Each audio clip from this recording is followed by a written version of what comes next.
am the youngest of three children, grew up in Merrill, Wisconsin. Um, Lived with both my parents in a very Catholic household. We went to church every Sunday. I went to a Catholic school from kindergarten to eighth grade.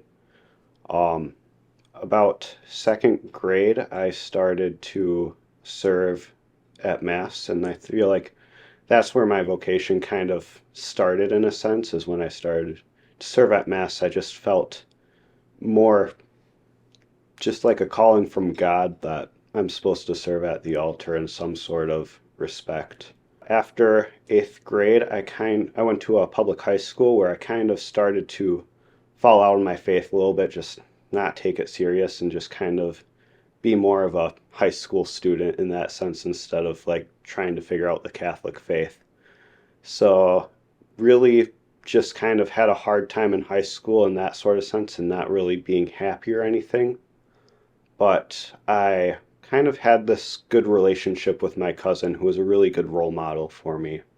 He was very Catholic, wonderful guy, and he kind of inspired me to get back into the Catholic faith and just start going to Mass again, and really had a profound experience during Mass, which led me to pursue kind of a vocation as a diocesan priest. So I went on different visits to a seminary and really fell in love with the community life and started looking into different religious orders and kind of found the Capuchins and really enjoyed being with them over a weekend visit. And so when I was in about fourth grade, I want to say, I went to a church and the priest there was a Capuchin. And I remember sitting in the pew and then looking over to my dad and asking him why the priest has a brown hood.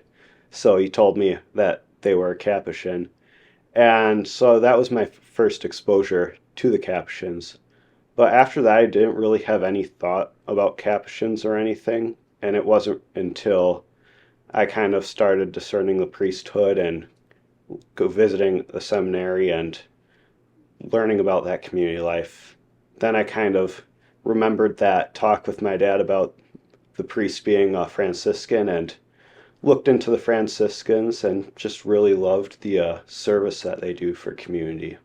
So I was originally in spiritual direction with a diocesan priest near me, and he was helping me with this whole experience. And I talked to him about possibly like looking into the Franciscans more, and he actually got me in contact with Father Nathan because he's from my same diocese. So I messaged him through Instagram and set up a video call with him, and he got me in contact with the vocations director at the time, and that's how I got in contact with the Franciscans. They told me about the different come and see weekends that they'd like me to go on, so I went on one of those and really enjoyed living with the brothers for that weekend, going to the different ministry sites and just seeing how they lived and pray.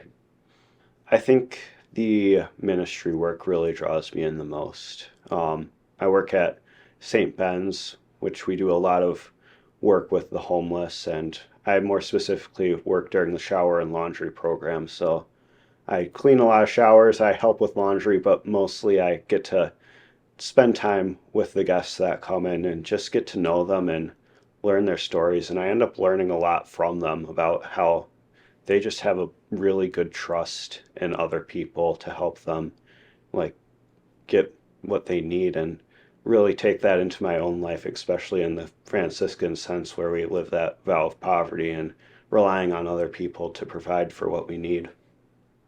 I think the biggest blessing that we have is that we get to go to Mass every day and get Jesus in the Eucharist every day.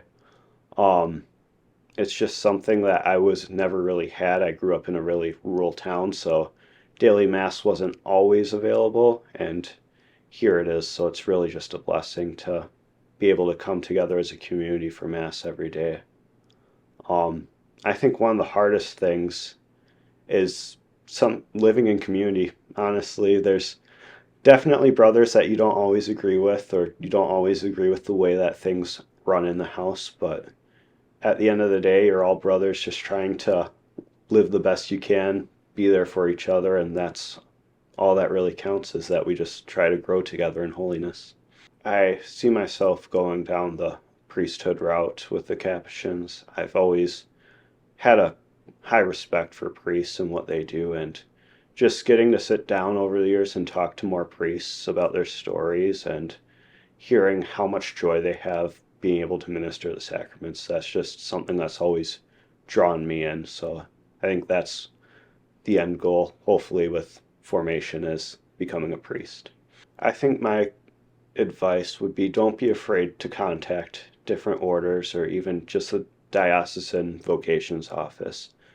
That's always a good first step. And no matter who you talk to in different orders or in the vocations office for the diocese, they'll always point you in some sort of direction to help you get going. And then just go on visits. That's a wonderful thing to do.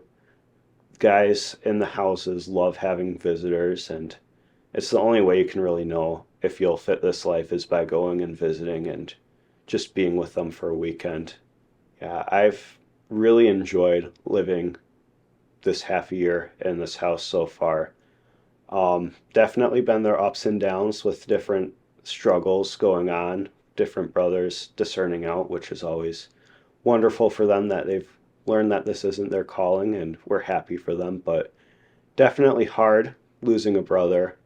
But at the end of the day, we just want what's best for each other, and if we can foster that by them being here, that's wonderful.